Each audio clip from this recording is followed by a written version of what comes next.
And Good evening. Please rise to the Pledge of Allegiance.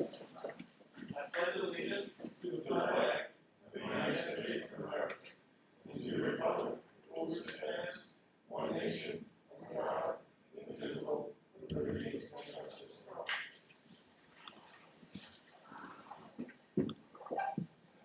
all. All right. Good evening, everyone. Welcome to our Board of Education meeting on October 14th. We have some important business to take care of and discuss today. The first matter of business that we're going to attend to is we're going to review some of the in-house facilities work that we did over the summer.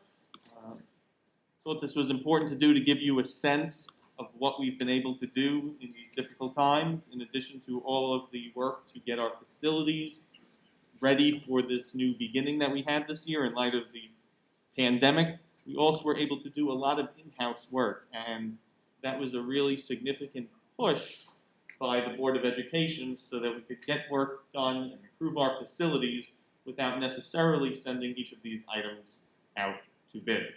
So following that conclusion of that presentation, then we will go into our new business agenda, and new business agenda item number 1 is discussing what, if any, changes that we're going to make to our current reopening plan, as we had promised the public that we would do periodically throughout the year. So that will be the next item that we're going to handle after we get a brief overview of our in-house facilities work. With that said, I will turn it over to Dr. D'Elia. Thank you, Mr. Ciapetta. Good evening, everyone. This brief presentation is going to really focus and highlight the wonderful, outstanding facilities members we have in this district. And that facilities department is led by Mr. Carlo Giordano, who has spent 34 years in the South Huntington School District. And I know he's super proud, and I'm super proud also of all the work that was able to get done this summer. And as Mr. Ciapetta mentioned before, we did save a lot of money. And you will see in this presentation the talent we have here in South Huntington.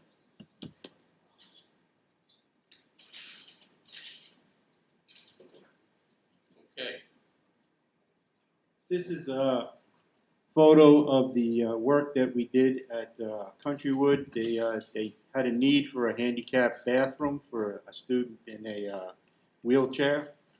And instead of sending this out, we took this on. Our facilities department took this on themselves. And it involved extensive plumbing. As you can see, we had to dig 4 feet down just to find the waistline for this bathroom. So this is the beginning pictures of the start of the plumbing work. And this is the end result. It involved not only the plumbers, but it involved our painters, our carpenter, our electrician, and I just found out also that our carpenter is also a very good tile guy for ceramic tile. So they did an excellent job.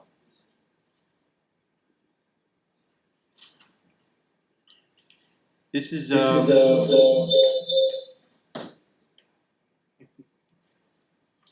a picture of Oakwood's main hallway. During the pandemic, I actually got a couple of calls from some of the maintenance people that their apartments or their houses were getting very small, so they asked if they could come in and start doing some work. I said, sure, we have a lot of painting to do, so that resulted in getting Oakwood's main hallway painted during the pandemic.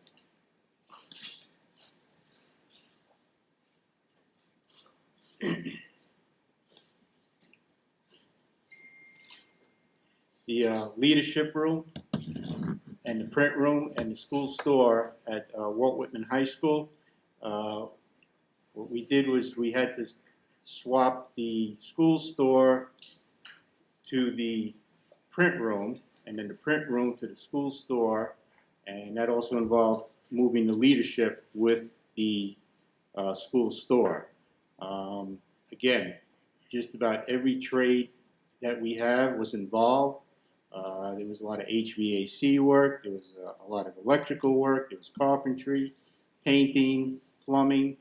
So once again, some outstanding work and considerable savings. This is just a picture of the finished paint job in the leadership room.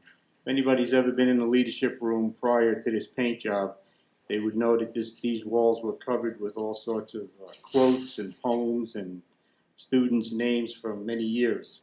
So it actually it took quite a few coats of primer and paint to get it to look like this. This is a picture of the new copy room.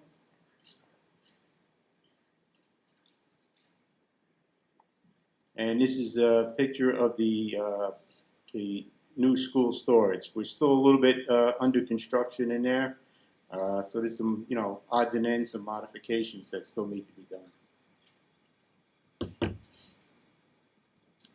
We also were asked to convert a computer room, room 634 at Walt Whitman High School, into a classroom. Now the computer room had many drops coming from the ceiling for the electric for the computers. So it was a lot of electrical work to remove all of that, and then we had to patch floor and also patch in the ceilings.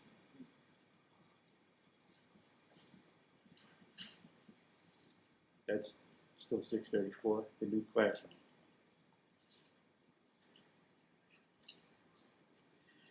The drainage issue. We've had a long-standing problem at Whitman with drainage water coming from the upper hill by the tennis court and draining out of the hill into the parking lot. And in the wintertime, it created a really large ice slick and resulted in actually one car accident. So something had to be done with that. Originally, they were going to do some bore testing. We had an engineer up there who suggested bore testing, and at a considerable cost, and then possibly sinking new catch basins at another large cost. And I just didn't see that was the problem. So we looked further into it with the maintenance department. We sent a camera down and down into the catch basin, and that led us to a broken pipe in the hill. So then we did contract a vendor who then drilled another line going up the hill, pretty much about 4 feet away from the original pipe, and then pulled back a brand new pipe. And so far, it's been dry as a bone in that parking lot. Keep it going. We were also asked to move the Tri-CYA, the Help Center, and the Teacher Center. Tri-CYA had to be moved to Walt Whitman High School. The Teacher Center had to come up here to the JKAO, and the Help Center was also moved up here to the JKAO. So we had a lot of our grounds people became professional movers and moved a lot of furniture. This is the room at Walt Whitman that the Tri-CYA now occupies. That picture where the pool table was 2 rooms. We removed a block wall that was in between the rooms and patched the walls, painted the entire room, patched the floor. And we also had to modify the ceiling because one ceiling was higher than the other ceiling. So we had to take half of it out and redo the ceiling to be all one height.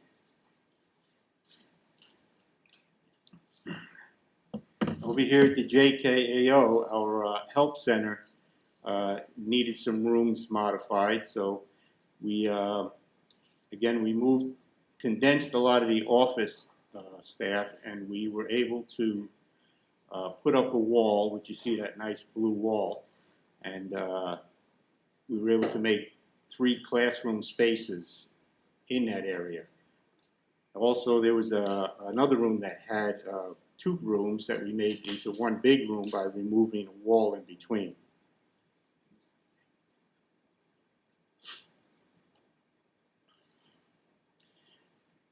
During the tropical storm, we lost power at several of our buildings. So we had to bring a generator up here to the JKAO so that we could continue operating normal business. And that generator was manned round the clock by our maintenance crews.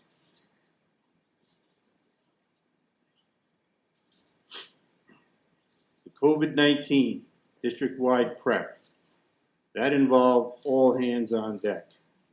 I had all of maintenance, I had all of the custodians.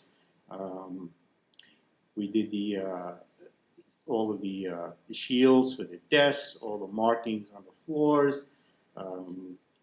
We started using the electrostatic sprayers and a lot of marking on the floor for the taping for the desks, so the locations of the desks go back for proper distancing every night.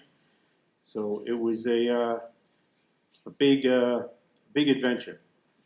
It was a big adventure that we are really doing an unbelievable job of keeping everybody safe within this school district. And Thomas Iravolo spearheaded a video, Life in the Day. The students at Huntington actually made national press. It made all the local stations, and that's a testament to all the hard work that was done throughout the summer in making South Huntington an extremely safe place for students and staff to learn.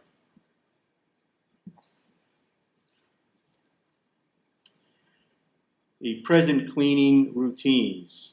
We are basically deep cleaning every building every night. We are, in addition to the normal cleaning that we would do, the routine, every area, every classroom, the hallways, the cafeterias, the gyms, everywhere is getting sprayed with the electrostatic sprayers using BioEsk, which is organic disinfectant. It's very effective, and we've been doing a great job with it.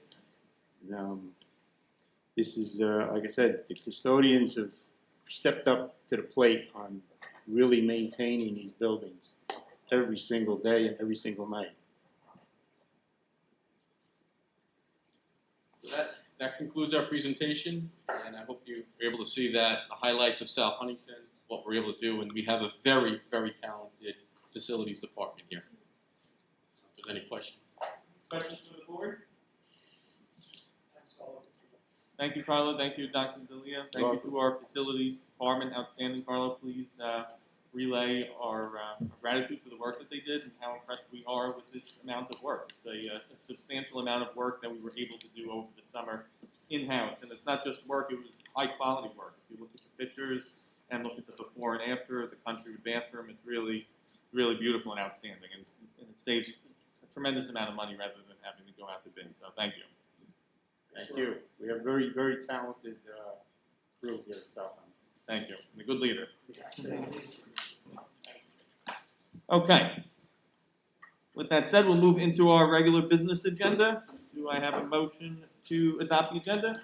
Ms. Carey, seconded by Mr. Nickowitz. Any questions on the agenda? All in favor? All opposed? All right. The agenda is adopted. Items C through F, minutes, financial items, and bills require one resolution for adoption. Motion to discuss. Mr. Joyner, seconded by Mr. Bronson. Any questions on items C through F? We have the minutes of September 9th and September 23rd, and financial items and the bills. Any questions on those? Okay. All in favor? Any opposed? All right, communications are listed. We have a memorandum from the National Suffolk School Boards Association regarding the 2020 proposed resolutions for the annual New York State School Board Association business meeting to be held October 31st, 2020, this time virtually from 8:30 to 10:30 a.m. And with that, we'll move into our new business. New business item number 1 is a discussion item. It is not for it's not a resolution, but for discussion and a consensus. So just to let everyone know where we are, The administration spent a tremendous amount of time, along with the Board of Education, throughout the summer months developing a safe and academically successful reopening plan that was considered by the Board of Education during the meeting in August, and we adopted that. That was a hybrid model approach with a virtual option for opt-outs, and we have employed that through the first 6 weeks of the school year. As we said in the time, that the plan was not written in granite, but it was subject to further discussion, review, and amendment, if necessary, during the course of the year, depending upon the evaluation of the data, circumstances in our region, as well as the state as a whole, and even the country as a whole, and that we would consider and decide whether to make changes to that plan if need be, as circumstances warranted. And one of the milestones that we set was the first quarter, which concludes in a few weeks.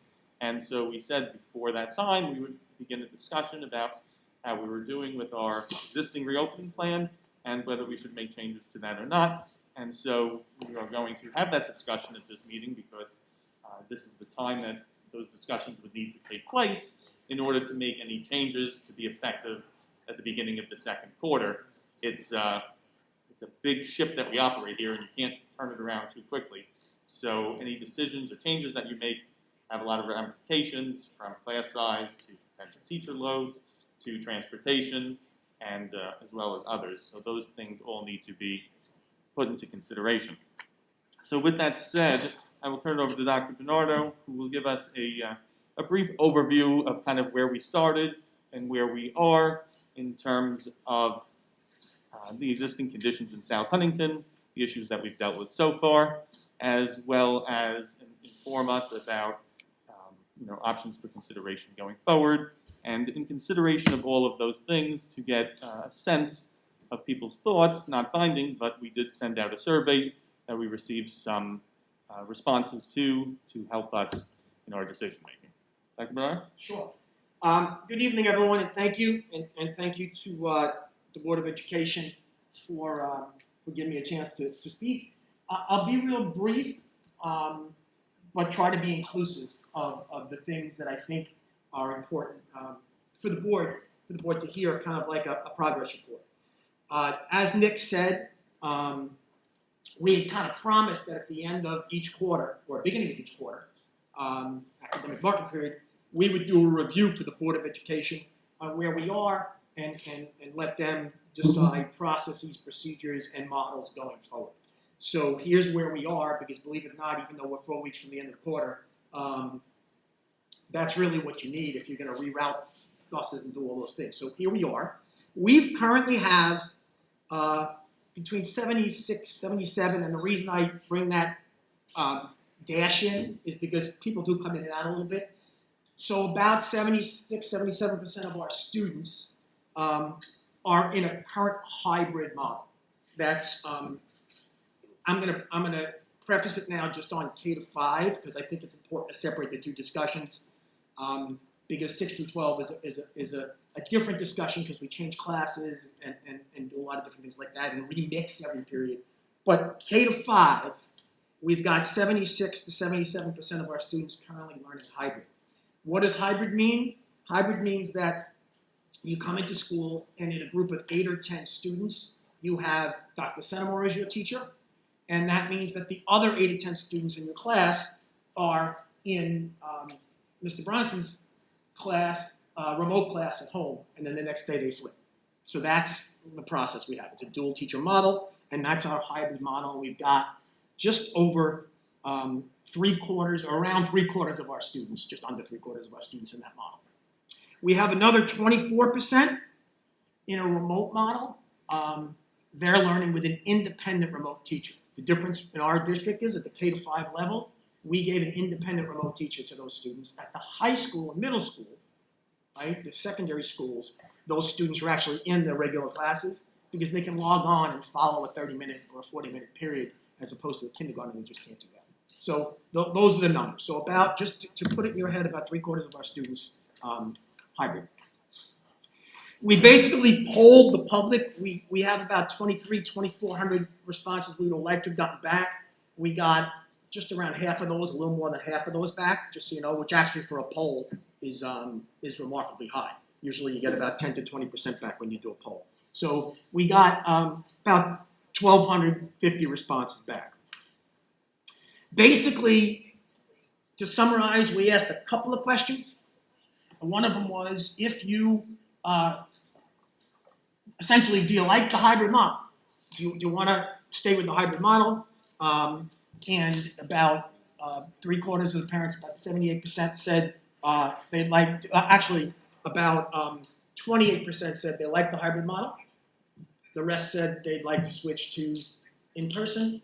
And then of them, though, only about 10 to 13% say, but if you did in-person, they say, I'd come. So in other words, 3/4 of the people pretty much like the hybrid model, but if you switch to in-person, the majority of those would come, is what they're saying. We don't know if that, if that's actually going to fruition. But so those are the numbers, just so you're aware of where we kind of are in terms of how everybody feels about what they're doing. Real important point, this first survey was designed strictly to say, if we do something, what will the buses look like? What will the classrooms look like? What will the distance look like? We couldn't know any of those things till we knew who would go remote and who wouldn't. So that's the first survey, so we could bring the board some ideas. And then, if ever down the road we choose a particular model, then we'll send it out to people and say, now what do you choose? Because we didn't want to force people into hypothetical decisions. So that's kind of. Yes. I want to be really, I think it's one of the most important conversations we're going to have as a board in a long while. Is the survey saying that they like the hybrid model, or is the survey saying that they are comfortable even at this point with the hybrid model? I mean, I think everybody likes, and I don't mean to parse words, but I think it's important. Well, I believe the district should maintain the hybrid model, 28 +4. Well, but that's a reflection of their level of comfort with Gotcha. the issues of COVID-19. That's not like I mean, if you had that same survey a year ago before COVID, nobody would say they like a hybrid model. They're saying they like the hybrid model because of the risks that we're dealing with as a nation, as a world. Sure. And I just think that's a really important piece, because that's what the survey represents, is risk bearance. How comfortable people are, how much risk people are willing to tolerate for their children, given the circumstances of the COVID-19 pandemic. So I just want, that's just one point I wanted to make. So then, where are we now? Where we are now is we have groups participating. We've had to do a couple of closures, but certainly nothing of terrible significance. But each one is of significance. We understand that. We had the country board one, which was a little more involved because we had a teacher that had contacted a lot of kids, and we had one today, for instance, at Stimson, which the Board of Health said you don't have to close at all because there was no contact tracing danger. So we try to communicate with the board and the public after each and every case. Fortunately, the numbers have been low. We hope to keep them that way. Most of the neighbors have had very low numbers as well. I speak to the neighboring superintendents every day, and no one has been an outlier. No one has had their numbers kick in their district. In the town of Huntington, right now, Huntington and South Huntington are still hybrid. Some of the other districts have started to either have already brought back or are bringing back their elementary students. No one's touched high school. No one's touched secondary, just so you kind of know where everybody is. In terms of that's still remote. Still hybrid. So those are our numbers. What I do have to ask, why are we here and why are we chatting with the board tonight? Because at the end of this quarter, if in fact, here's a better way to put it, if in fact you want to change, we would need to know now so we could get them ready by the end of the quarter, by November 9th. If in fact we stay status quo, we don't need to make any imminent decisions now. So that's kind of the difference. So, David, if we want to change now for November 7th, we'd have to make the decision now. as opposed to, I mean, that doesn't preclude us from changing for Whenever you want. January 1st, January 10th. The Exactly. question is, if after 5 weeks we want to change now, then we'd have to know now if we're going to do it on the quarterly basis that we discussed. So what we're charged with as a local education authority, school board, is to decide if now is the time to make a change. Exactly. And that's kind of where we are. Teachers doing a great job. Parents cooperating. Board's been supportive. Kids are wearing the mask, doing the things we're asking them. So we're blessed in terms of those things. So that's the progress report.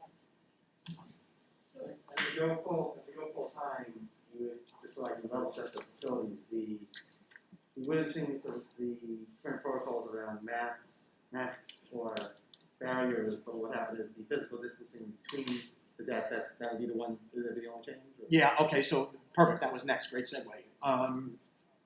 Masks stay the same, barriers stay the same. We would, in order to bring the rest of those students back into class, we'd have to go to about between 4 and 4.5 feet in most classrooms. Never under 4, but definitely 4 to 4.5 feet. You know, sometimes it'll be 5 if it's a bigger classroom. How many students on average are in those classes now? God, Physically seated. 18, right, Joe? 18, 20, 21. No, physically seated in when they're on a hybrid day in 9 person. or 10 at a time. Okay. Okay. And so then they would go, obviously, then it would be 18 or 20 or whatever. We'd be going from what to what? Again, these are real rough because some classes have 6, some have 12, but the average seems to be around 8 or 9. Because remember, the other 8 or 9 are home that day while you're in class. So together they'd be 18, 20. So we'd be, 22. so that if we change now, we would be increasing from 9, let's double. Double. And if you make a change, and is there, like, can you go down the ladder again, or what would that entail if you had to, like, shift again downwards? You know what I mean? Because we said that nothing's permanent, you know, everything, you know, each quarter is kind of a milestone, but then what would that entail if you made that change now versus then, let's say you wanted to go back after the second quarter back to hybrid and remote? We would the things that we would suggest, we'll just suggest them. So it's not the end of the world. The only thing I do caution against is changing every 6 weeks because then you get an instructional continuity issue. Like we spent 3 days trying to figure out how to, if we do bring more kids back, how to make kids not lose their teachers because people kind of change their minds a lot. Because we know parents instructionally you get attached to your teachers. We're not talking about it being something people like, but it's good instruction. So the only thing I would say is if you made the decision 10 weeks from now, it's not going to change one bit of how we do business now. The only thing I would say is just, and again, I'm not going to point at the fence and say I know for sure, but I think changing every 6 to 10 weeks over and over again would be an upheaval of instruction, but we haven't changed yet. So one of the things that we're doing, I mean, the world is doing, is tracking the trend, and the predictions for this over the course of time since March have been about when it's going to recede, have been vast and varied.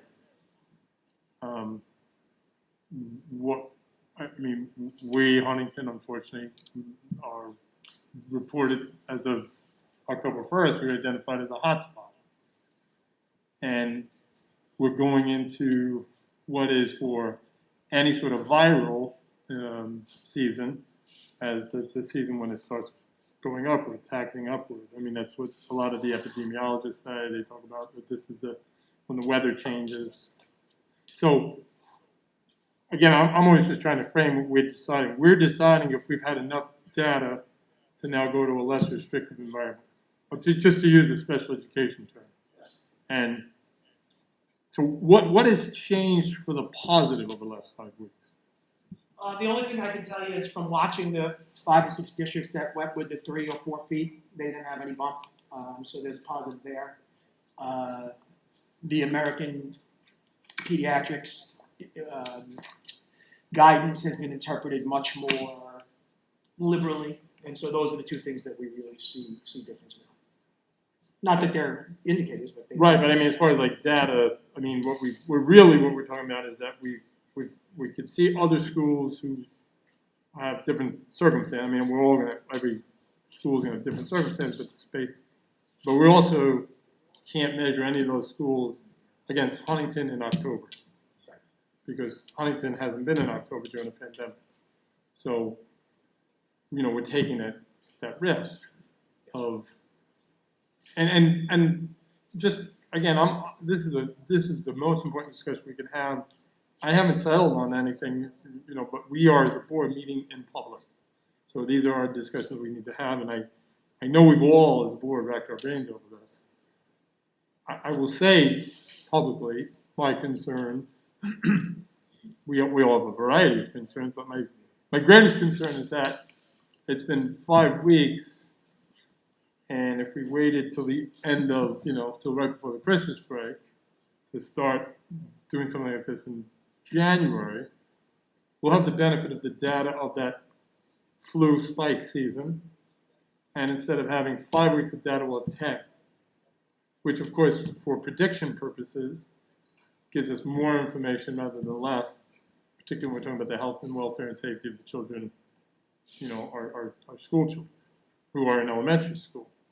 Now, as far as, I mean, just as a general proposition, the survey is, to the point I made before, Dr. Bernardo, is that, who would like to come back to school full time? I am certain that if we sent a survey out to the high school students' parents, that 80% of them will come back and say, we would like to go back full time. That doesn't mean it's feasible. That doesn't mean we can do it safely. It doesn't mean we can do it within the 6-foot guidelines or the 3-foot guidelines or the 4-foot guidelines. So our job as a board is to manage risk and manage risk of the school children. So if we say, let's go back now full time for these elementary school children, we are managing risk. We are making a determination as to how much risk we could bear. Those surveys are an assessment of what the answering parents have said they're willing to bear. And, or it's a combination of what they're willing to bear and what the aspirations are. All of our aspirations as school children go back full time. I understand the economic consequences of having children at home and the impact on working families. I do. But I asked the question, what has changed in September other than, what we discussed? And is there a benefit to 10 weeks of data that's going to include, I think it's important. Epidemiologists from, UC Irvine expect full waves starting mid-October and getting worse as fall heads into winter, reaching a crescendo early in the fall. Dr. Fossey, the recent numbers jolt the American public into a realization we can't let this happen. The trajectory is getting worse and worse.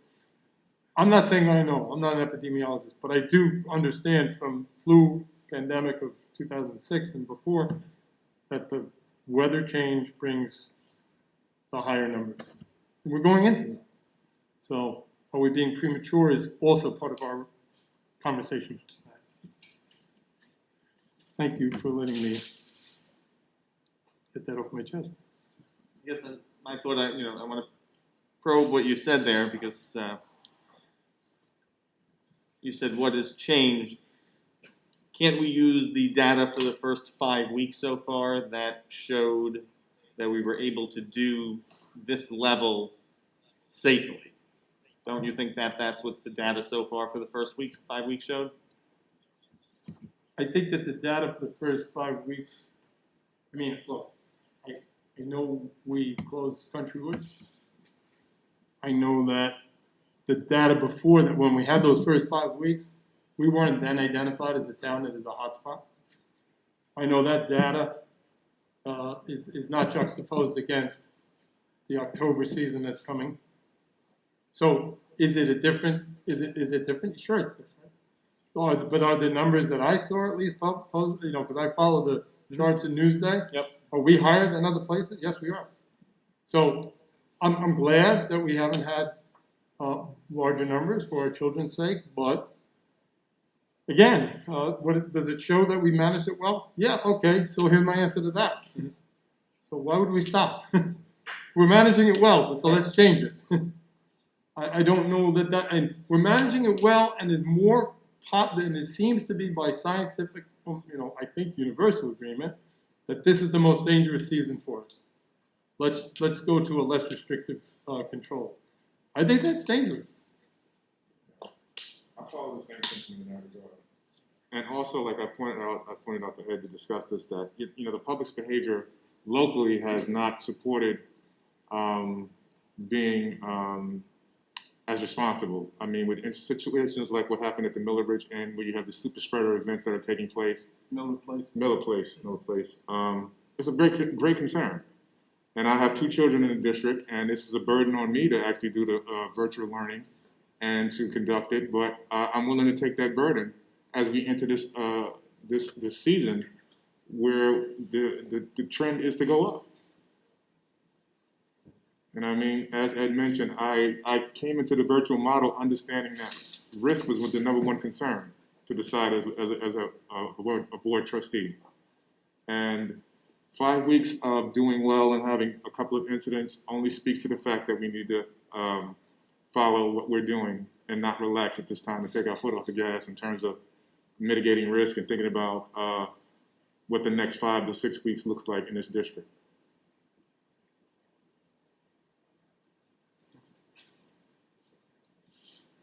I don't agree. I feel that school is one of the safest places for kids. I don't feel them to be super spreaders. Every child is wearing a mask. There's plastic separators. They're doing their best to have at least 6 feet of distance. I don't believe that the school is where is a super spreader. I think the problems are after school. I think when the kids are in school, I think it's the safest place for them to be. They're in a controlled environment. Our administration has put a very safe plan in place. They're not changing classrooms. We're talking 20 kids to maybe, I don't even know, like 18 to 24 kids in a class. I even think that the laws state that you can have 50 people in a gathering at 6 feet apart. When it comes to work, I do not have young kids. I have kids in college, but I could tell you right now that if my kids were in 2nd and 3rd grade right now, either my husband or I would have to quit our jobs. One of us would have to be home with the kids. So I think it's a very big academic burden from kindergarten to 5th grade, and I don't see it as a risk. I actually see it as a safe place for kids. They're in a controlled environment, washing their hands, wearing masks, socially distancing with partitions. I don't think there's any other place but school that you will find that. Can I ask you a clarifying question, Michelle? Sure. I don't think that Sydney suggested that the school is a super spreader environment. I think what he suggested was, if I may, I think what he suggested was that we are, as it exists currently, a controlled and safe environment, that we are now considering going from 9 to 10 students in a classroom to 23. So we're changing that controlled, safe environment. I think what he's suggesting is that the community, not ours, although ours is a spike, there's a spike within our community, but that in Miller Place Inn, that outside of the walls of the school, we represent a good result because we are, as constituted now, 9 kids rather than 23 kids, controlled and safe. We're now deciding to change that, and implied in that is we are changing the risk level. We have to agree as a board, I think, that we wouldn't be sitting here talking in masks if there is no risk. We have a risk, and we're managing risk. And I think what Sidner said was that outside of the walls, of this controlled and safe environment, there are episodes showing the spikes, including in our town. We're going to change that environment that you just described as controlled and safe. And we have to decide if we're willing to make it less safe. That's what we're doing. I understand. Okay. I want to make sure we're on the same And my page. disagreement wasn't with what Sydney said, but Sydney implied, and I could be wrong, that he wanted to almost keep it the way it was. And what I was saying is I was disagreeing. I feel like we should bring the kids in. Gotcha. So that, not in what Sydney's statement was, is in hybrid versus bringing the kids in. That's where the disagreement was. Are you comfortable? The one issue I want to make sure is that we are changing the level of risk. Yes, I understand that Okay. there'll be a risk from 8 kids to 18 kids. Okay. There's the risk, yes. Okay. It's changing, it's increasing the numbers and it's decreasing the distance. It's actually, so there's, and then the variable of the increase. So there's multiple, what I do at work is we deal with multiple factors, all right, so it's accepting the risk of increased numbers, closer distance, and prediction that it's supposed to spike. Those are the three things. It's based on, going back to Nick's earlier point, we have 5 weeks of data, but the data is only so valuable. It's helpful, and again, I think the Ed's point shows that we're doing well, and I'm not arguing against it other than just that, right, it's sort of the benefit of, do we accept the risk to have the benefit of financial and educational bringing more students, which is also a benefit as well, bringing them into the school. So,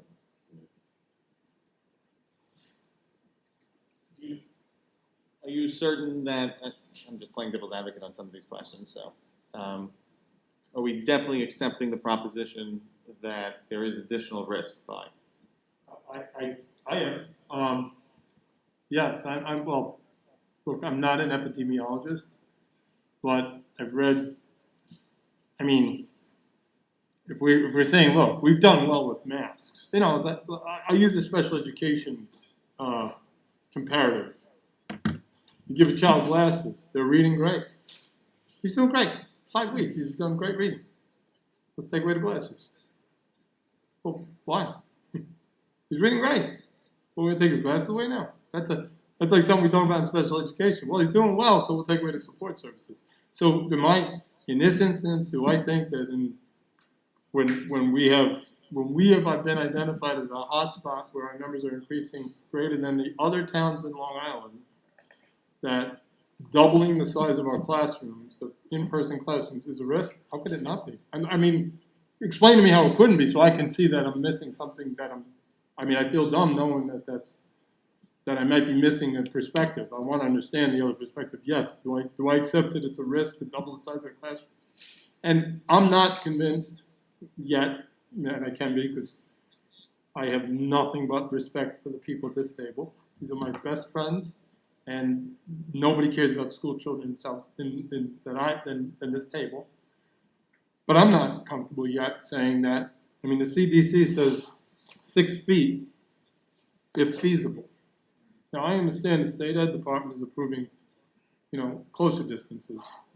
But again, they're managing, they're telling us that we can accept a higher level of risk. But the CDC still says 6 feet if feasible, which means it's not 6 feet, but you can vary from it. It's 6 feet unless there's a moment where you have to do something a little different. That's an exception. I'm a negligence attorney, so I'm always about risk management as part of what I do. Unless you can help me understand why we wouldn't be increasing the risk by doubling the class size, I don't know how, And nobody has data points to say, well, if you increase the class size, but you go from 6 feet to 4 feet, that's an equivalency. Ooh, we'd be pulling that out of our noses. So I'm thinking about a baby in elementary school, a kid in elementary school, and suddenly we're not, we closed Countrywood. If we close Countrywood and then next week we close Birchwood and then next week we close Maplewood in this last couple, would we still be having this? Would we still be considering? Maybe we would, but no. I'm saying if we had to close, what I'm suggesting, what I'm positing is that if we closed Countrywood, and it was pretty startling, I think, to have to do that. can't not be, right? It's concerning. But we closed Countrywood and then two others, and to your point, Ms. Carey, you're right, we didn't. Because we had these safeguards in place. Because we have 9 kids in class, because we have 6 feet separation, because of all that. Now, we are saying, let's gamble and suggest that maybe we put them a little closer, put a little more in the room. Okay, but let's call it what it is. That's what we're assessing, risk. And it's a very difficult decision because we're being put in the position of being infectious disease doctor. I mean, who would ever think when they ran for the board that we'd be sitting in a room deciding about masks 3 feet versus 6 feet? So it's really a very difficult position for us to have to be in. And I think it's very tough for just to be done on a district by district basis. I wasn't a fan of how that was set up, where you make districts do that, and it puts districts in a very difficult position, because then this district's doing that, this district's doing this. Why can't you do this? Why can't you do that? But that's just my criticism of the construct that we're dealing with. I'll accept what you're saying as the risk. I guess the question I would say is I'm just probing your answers to facilitate the discussion. But on Well, let me do the Yeah. same for you. Yeah. I'd like to do that too. It's we're going to be at the end of October, and if we're talking about, like, if we were having this discussion, just so everybody knows and clear, if we were in our meeting and it's December, and we came through 10 weeks, including the cold and flu season, the viral season, and we were at the same place, I personally will be more comfortable saying, okay, for the return to school after the holiday break, let's consider doing the things we're considering now. We're in our 5th week, which means we've completed 4, which really means we've completed 3 full weeks when you throw in some days off. I don't know. The world shut down since March. What's our rush? And I understand that the economic consideration, again, I will stress so that nobody thinks that I'm taking lightly the economic impact on the world, including our community. I am devastated by what this has done to the world, but particularly to our beloved town. But that doesn't mean that we're not, again, I'm going to just keep saying it, we are managing risk. We are managing risk to other people's children. I don't know, other districts have decided to go back full kindergarten, and other districts maybe are waiting. But I don't know. I always found us to be the leaders. I always found South Huntington to lead. I almost don't want to know what other districts have done. I almost don't want to know what they've thought about, considered, because I always thought that we were leaders, and I believe we are, and I know we are. I find everybody at this table to be the most incredible school board members that I could ask to work with, but I don't care necessarily that another district might, because we are charged with the responsibility for our children. I agree with you, and I think we led on masks on that regard. You know what I mean?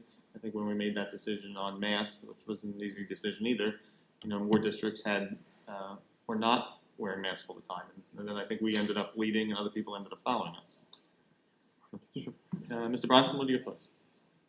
Just again, I kind of was saying before, I think it's a balancing act because, like you said, nobody knows. I mean, I think from what I was reading, when you go from 6 feet to 3 feet, some of the articles I read over the summer were saying it's about a 20% increase in risk. So not 50%, but 20%. But then when you add on more people in the winter months, that number is going to go up. What that is, I don't know. But on the flip side, I've also read a lot of articles that talk about how important it is for children to be in school and the benefit of in-person education. So that's why, like you said, it's a difficult decision because, like Ed, I am concerned, on the health side, because I certainly don't want to infect, students, family members, and staff, at increased risk. But on the other hand, we have been successful, and again, things are changing, and I also don't want to deprive, either financially or educationally, students from coming to the building. So, I tend to lean to thinking, why do we have to rush into it? I do kind of think that because at the end of the day, I'm ultimately supportive of it. It just means more of a timing. But again, I'm also not vehemently opposed with it because, again, I don't see the risk being unbearable. I just think people have to understand, and I think, we have to understand and that there is gonna be some level of increased risk and how comfortable are we with that, so. Ms. LaCarrie, your thoughts? It's a difficult decision. Can you hear me, Nick? Yes. Very good, Mrs. Carey. It's a difficult decision, and I understand Ed's point and Michelle's, but Ed, understanding what you're saying, but we're going to 4 to 4.5 feet. We still have masks all day. We still have the sneeze guards. So I feel there's still quite a bit of safety. And I've always fought for all the children. I wouldn't want to put any of them at risk, but I think the in-school education is also important. And I don't see from what Dave has shared and the administrators, they've done such a great job with all the safety and the cleaning and just reducing that to 4.5 feet with the other safety precautions. I feel I would go with that for now. And I know the data, you're saying more with data and I respect that, but I would consider doing that for the next quarter. I didn't follow the. I'm sorry? Follow for the next quarter, oh, meaning the. Second quarter, you mean, or? November, what was it, November No, something? Second quarter, you got that, correct? Second quarter, Second quarter, okay. yes. And just in terms of, how we're looking at things, I think the state had told us, Dr. Bernardo, that we had to be prepared to move to different, move all along the spectrum. Yep, fluid. And if you go to now, I guess, full in for elementary, do we have the fluidity to move back? Provided we keep the perm sub model, which we had planned to keep anyway, because we said we weren't gonna bring on the perm subs to get rid of them in 4 weeks, so we figured we'd be in and out all year. And utilize them in a dual teaching model, we absolutely could move back and forth. And in many ways, I would expect to at some point, be in a week here, 2 weeks there, a week out, that could be the case. So yes, we could, if we did that, we could maintain the bones of the hybrid system for you. I just want to make one statement. We're talking about bringing kids into school, but I want the community to realize that if you still wanted, who's not telling every kid that they have to come back to school, they still have the option of learning virtually. Well, So I wanted to make that clear. But the kids who are, let me just, if you're saying a kid has the option to do full remote. That's correct. Right, we just talked about, and I think we often do talk about the importance of socialization. So what we're saying is we're making a risk-based decision that if you don't want to risk coming 5 days a week, what we've done from September, October into November is not available to you. Your kids are going to lose the socialization unless you want to take the risk of doubling the class size and being present in the building. So you're not offering them the same thing. You're offering them something quite different. Those kids who don't want to, who are hybrid, are now going to be told either you come in 5 days or you stay home 5 days. That's a big difference. Yes, I understand that, but I wanted to make clear to the children that are virtual that they do not have to come in. The full virtual students don't have to come in, but the hybrid students lose the socialization. That's a big piece.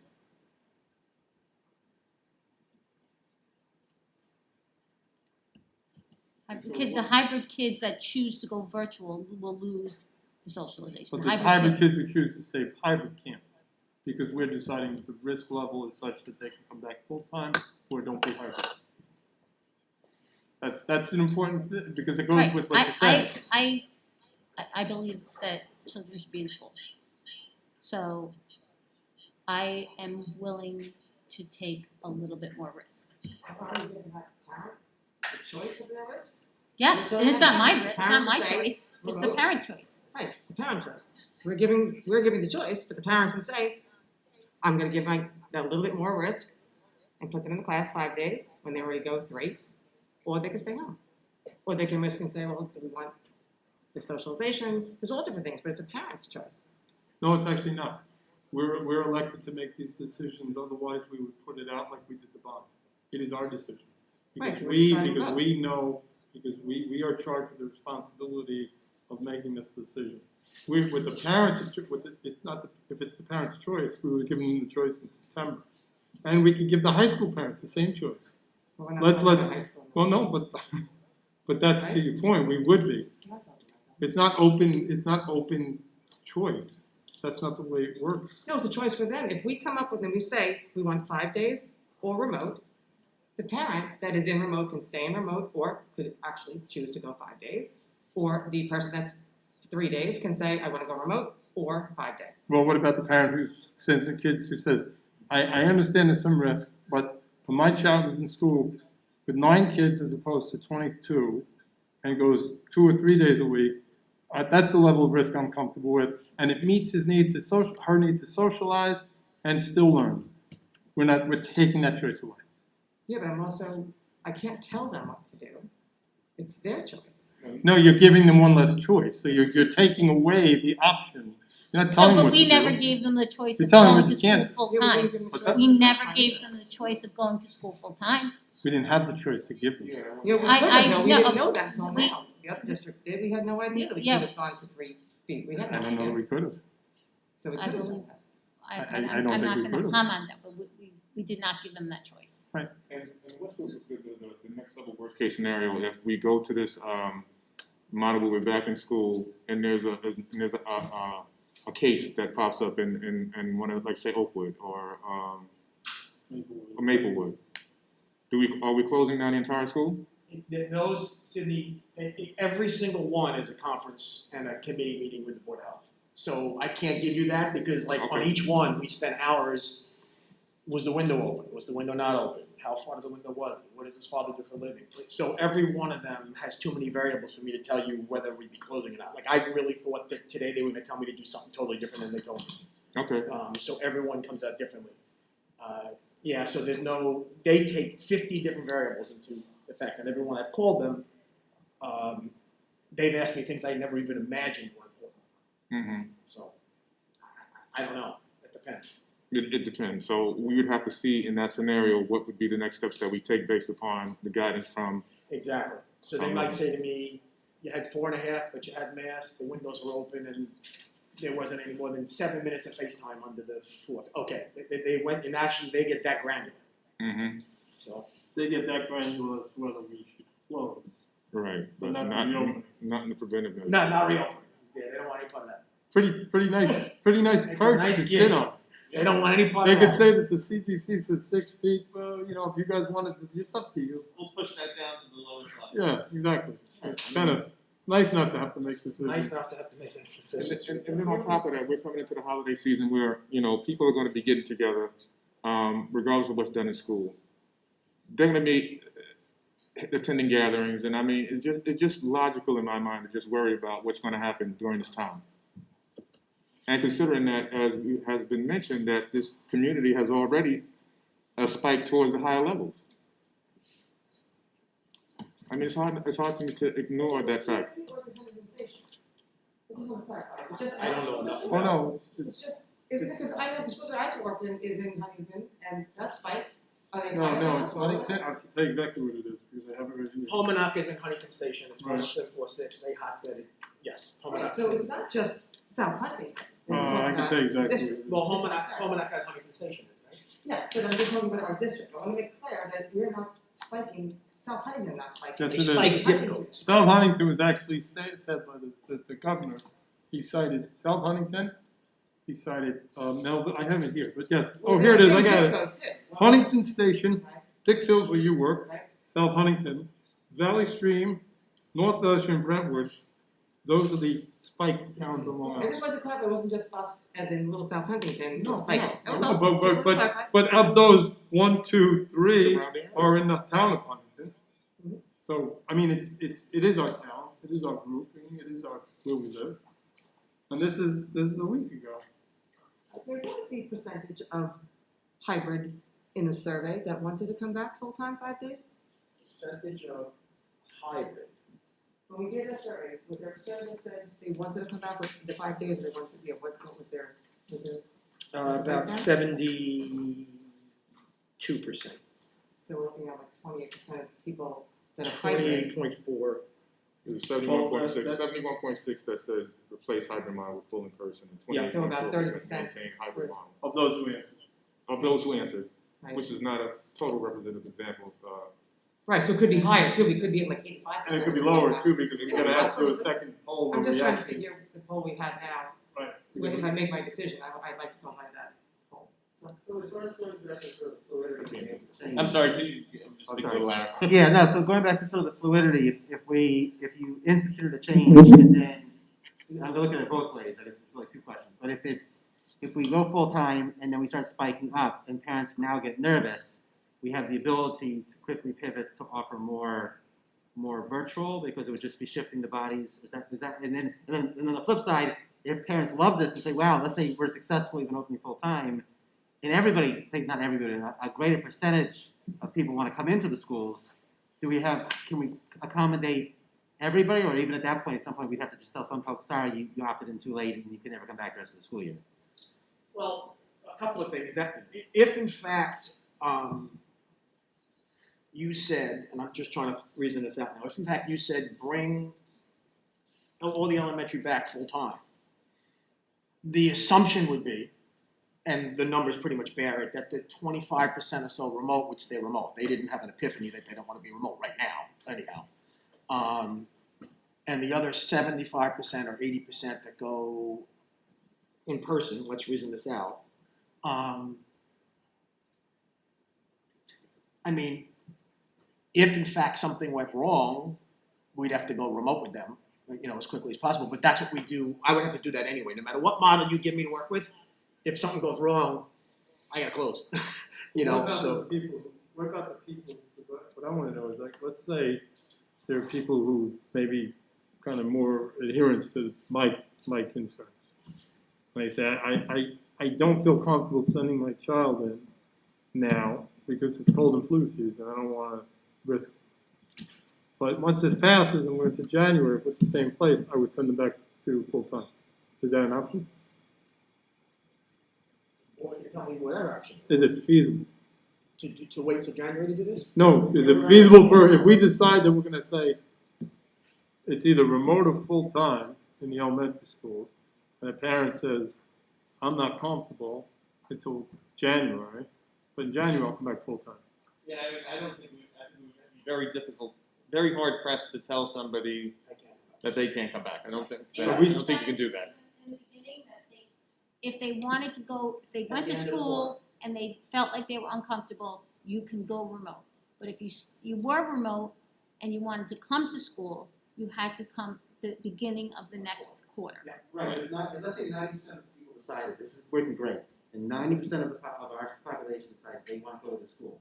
Can we physically maintain 4 feet social distancing if 90% of our students go to K-5? I think that's the question. Yes. Yeah. Well, no, the other question I have is more about risk bearing. So let's say I have somebody, parent who's not comfortable with going to a public place. I said, until cold and flu season, I'm going to participate in my work world remotely, like what we do, like what some of us do. But once we get to December, regardless of what we do, let's say we decide that the second quarter starts, we're going to invite people either go remote or in person. And I'm John Doe. I say, I'm not comfortable doing that now, so I choose remote for the second quarter. But when I get to the third quarter, January, and where we are now, we're through the cold and flu season, I want my kid to go back full time. We do that? Yes.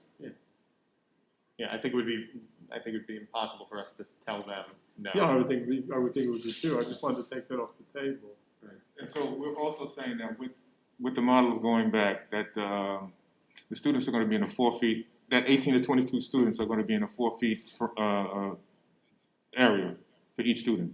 4 feet, 4.5 feet. Yep. 4.5 feet. And the kids who are in the hybrid now, who are going to go remote, are going to get different teachers. And if they come back in January, they're going to get different teachers again. No, the kids who are on hybrid now that go remote, we do have space in the remote sections, Joe, or no?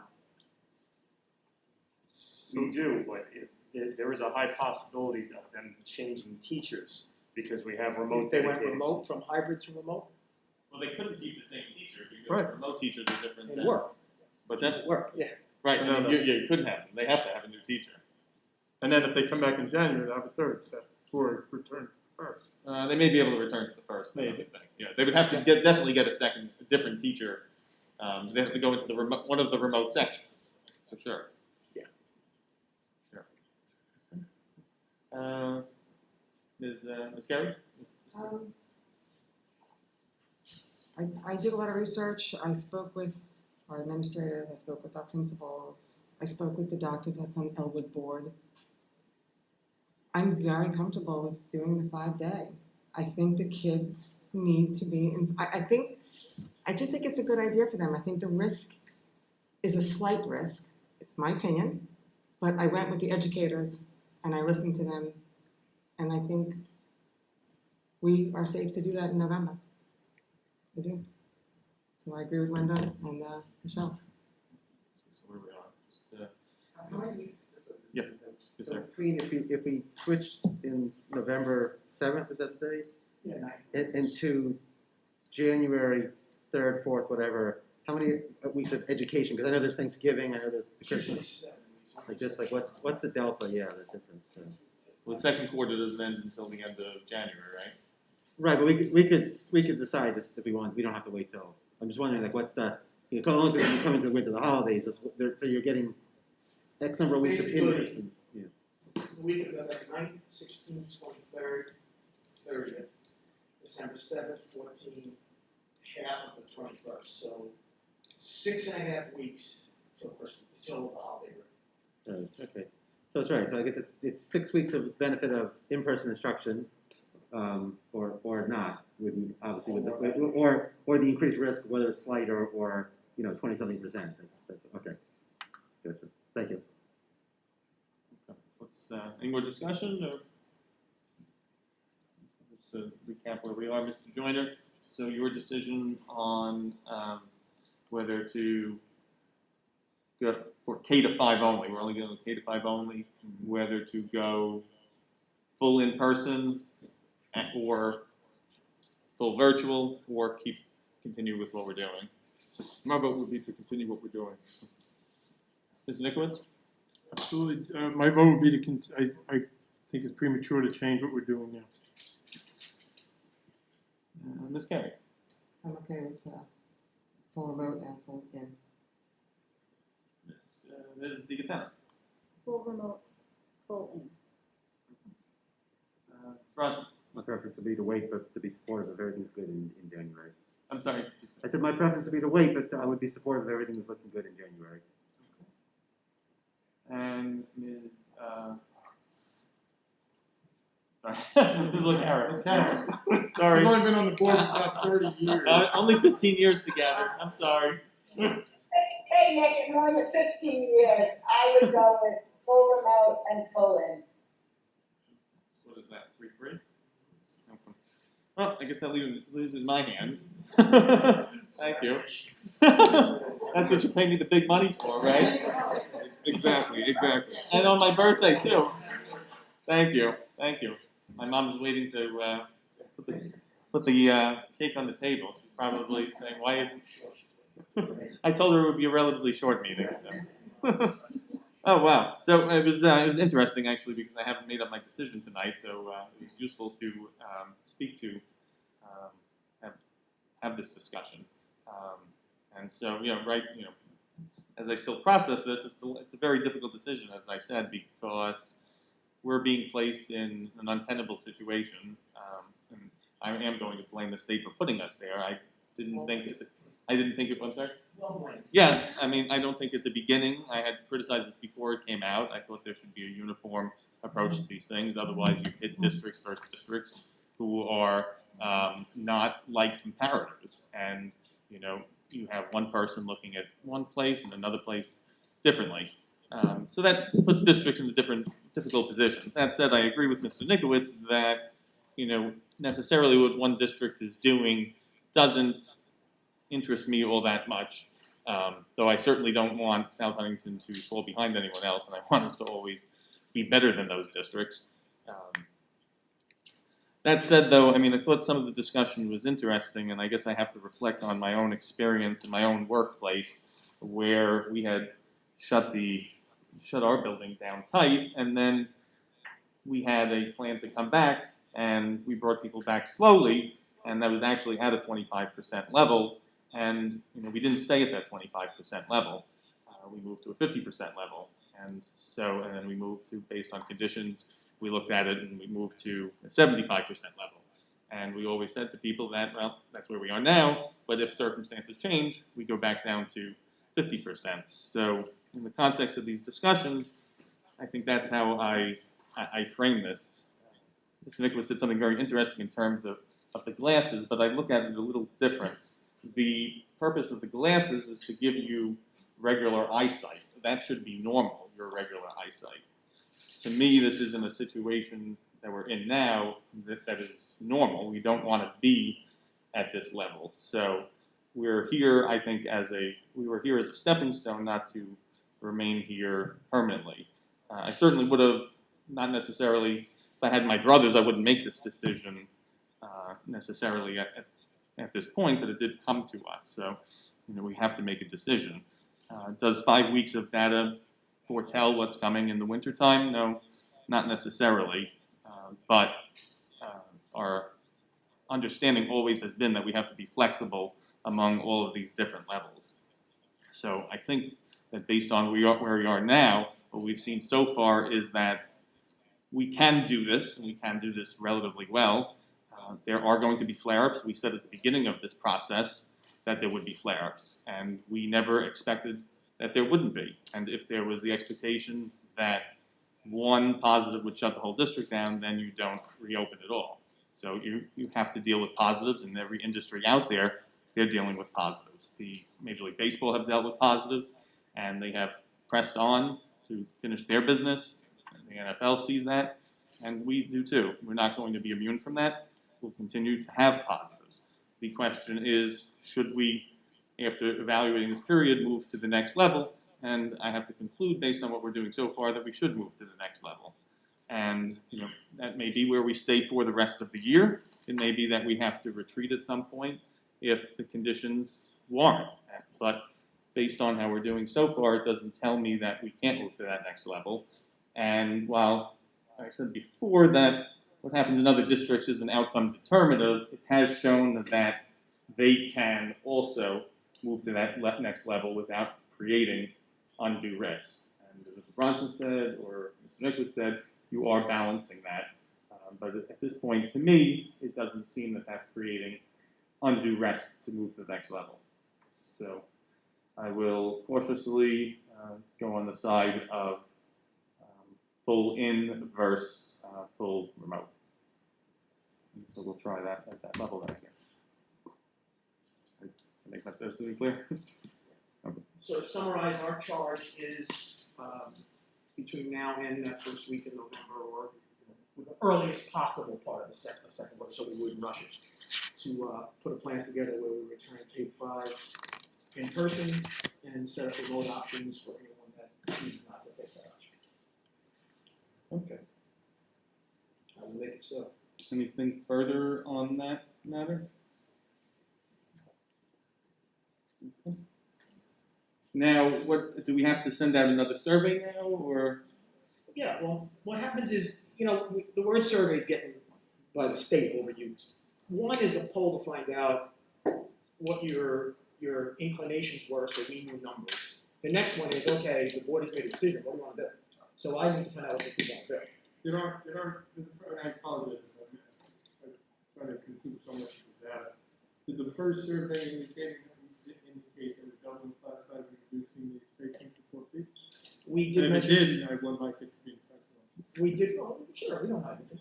Yeah. No, I'm not saying we did not get it. No, we did make it 4 feet, we made that clear in the survey, but we certainly, and in fact, some of the parent responses that didn't like it said, I don't want to go down to 4 feet. So I know we did that. Class size, Joe, I don't know if you went to that number, but we'll certainly do that.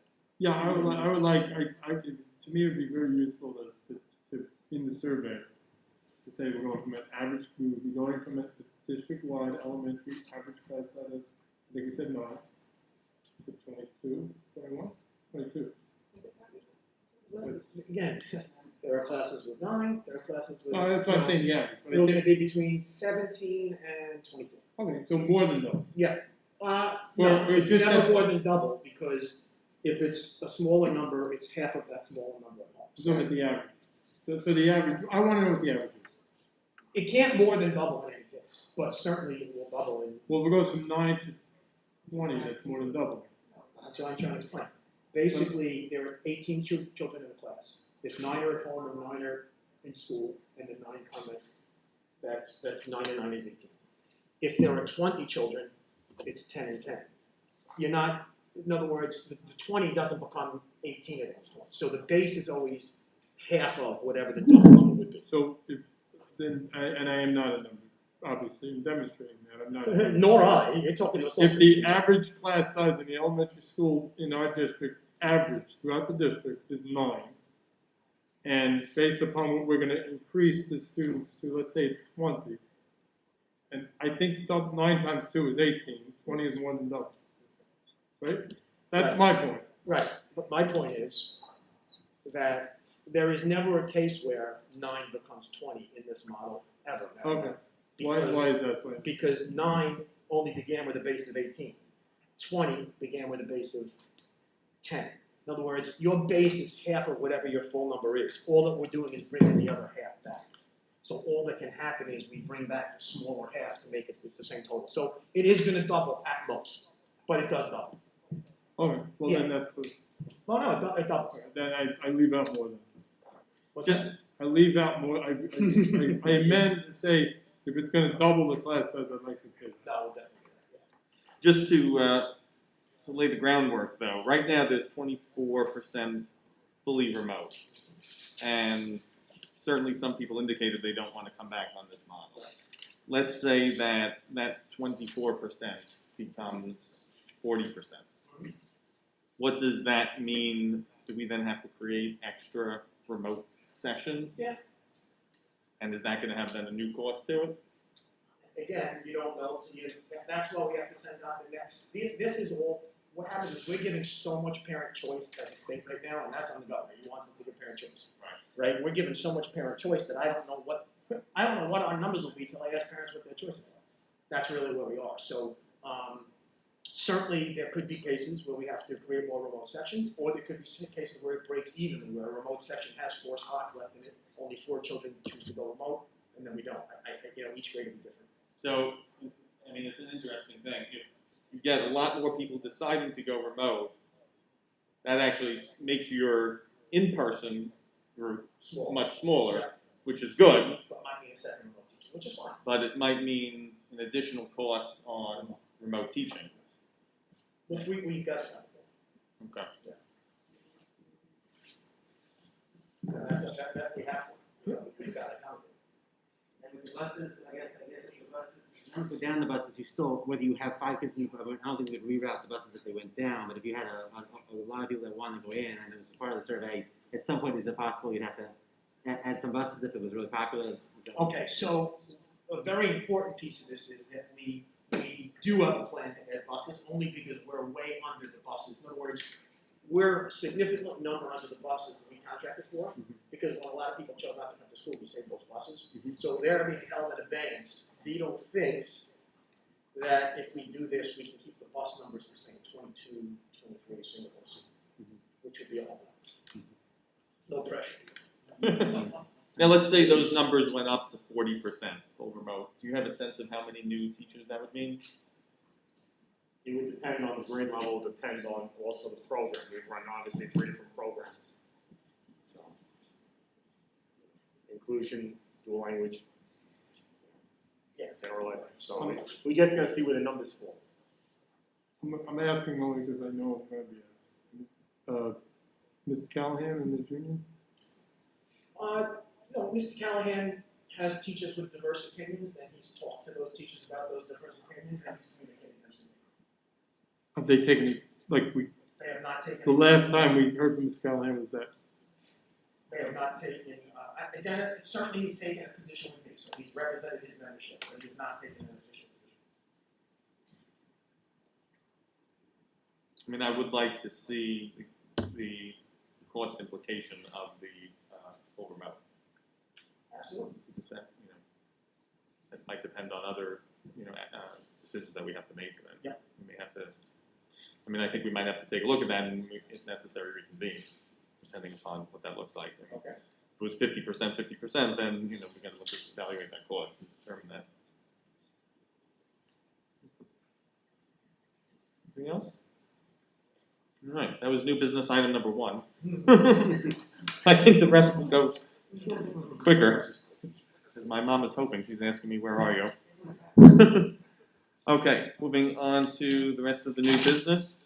New business item number 2 is a resolution for legal action. Motion to discuss.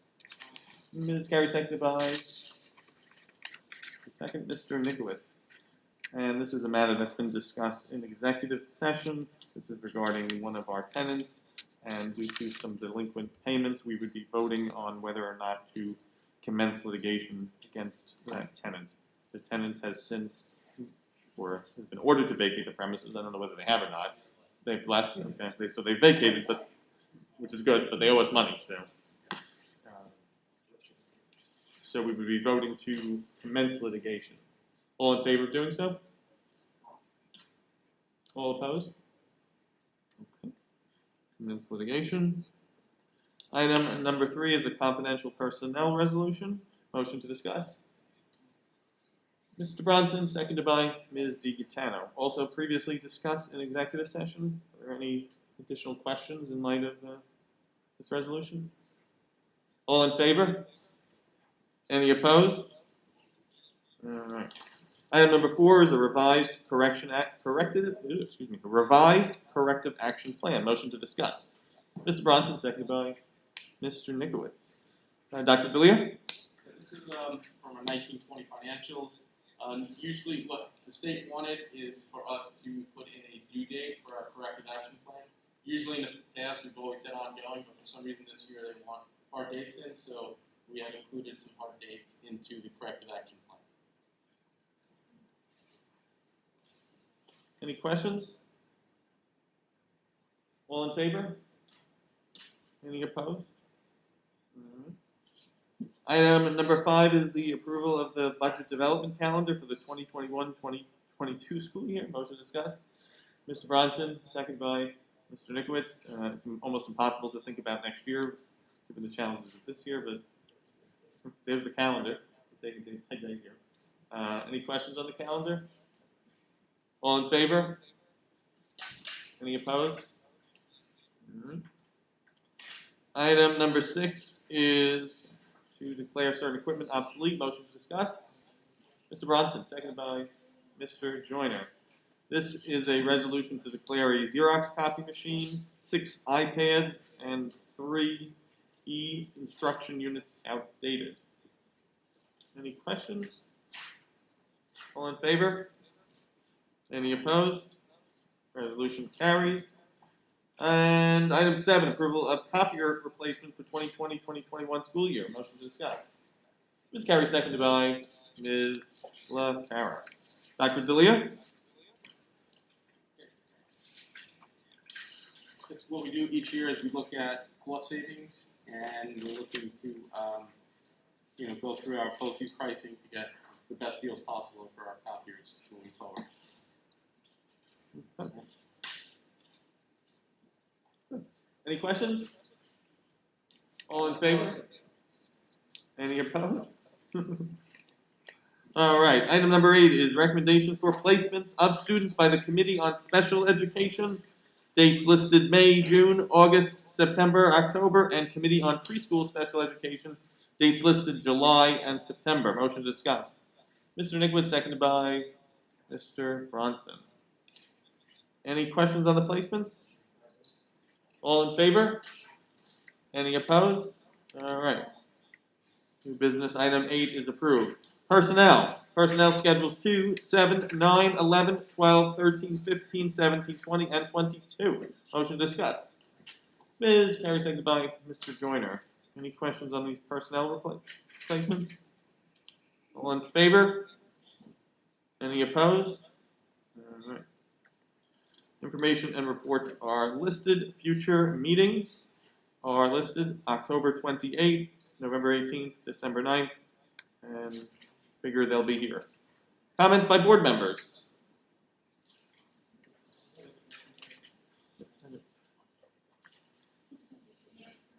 What's that? Do we have a question? I don't know. Okay. Comments by board members?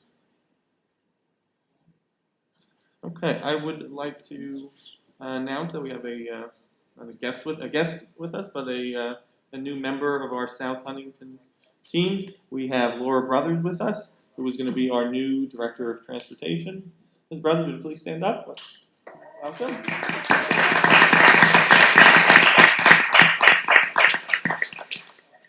look forward to working with all of you, getting to know you, and being a member of the district. Thank you. Thank you, Ms. Brothers. Ms. Brothers comes from the Wyandanch School District, where she essentially operated their transportation department almost single-handedly for the last few years. Prior to that, she worked in Smithtown as a school bus driver, and she got her associate's degree from Stony Brook. So we want to welcome you, and we know you're going to love South Huntington. It's a great district. Director of Transportation, it's a tough position, though, and we know you're up to the task. Not quite as tough as decisions tonight, though. So, all right, voice of the residents. I don't know if we have any voices. We have a different procedure that we're doing today. If you can raise your hands if you're in the webinar and would like to address the Board of Education, please do so now.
Probably one of our more difficult decisions that we've had to face, and one of our better discussions. I think that this was a very important discussion to have, and a very important discussion for the community to hear. And as always, I'm very proud of this board, and appropriately at our next meeting, we'll be recognizing the board on Board Appreciation Month.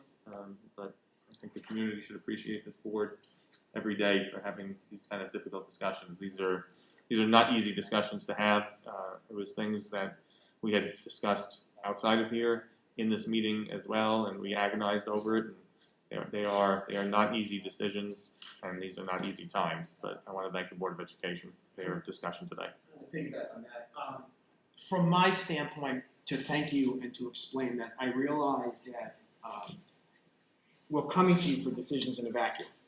And it's not because we want to create a vacuum, but because just there is a vacuum. And I want you to know that, and I appreciate you taking whatever the decision was tonight. It's not what the decision was, it's the fact that you took so much time, you cared so much, and you were so patient with our team while we tried to work our way through it. So our job now is to, whatever the decision is to make it work the best we can for this community and for this board. So that's our role now. I promise we'll do that. And I do appreciate the latitude you've given us during this, I don't know what. So We thank don't, you. we don't, look, we make policy decisions as a board. And in South Huntington, we are successful as a board and an administration because of what our administration does. The burden for us to sit here and have these kind of discussions among our peers on the board, we have the luxury of making the decisions without working out the details of putting it into play. And the reason why we have that luxury is because we have an outstanding group of administrators, an outstanding group of teachers, outstanding group of support personnel. So, you know, you thanking us is very kind of you. The truth of the matter is we have the luxury of sitting back and saying, if we do A, can we do B, can we do C, or can we do D? Because of you, your staff, your leadership, the administration, the teachers, and all the other bargaining units that we work with in this community. So the thanks is to all of those folks, not us. All right, thank you, everyone. Anyone else? I don't think that this will be the last discussion that we've had on this topic. Probably will we revisit it again very soon, probably. If it's the last, I'm all right. Yes. We don't talk about COVID again. All right, motion to adjourn. Mr. Bronson, seconded by Mr. Joyner. All in favor? Any opposed? All right, we stand adjourned.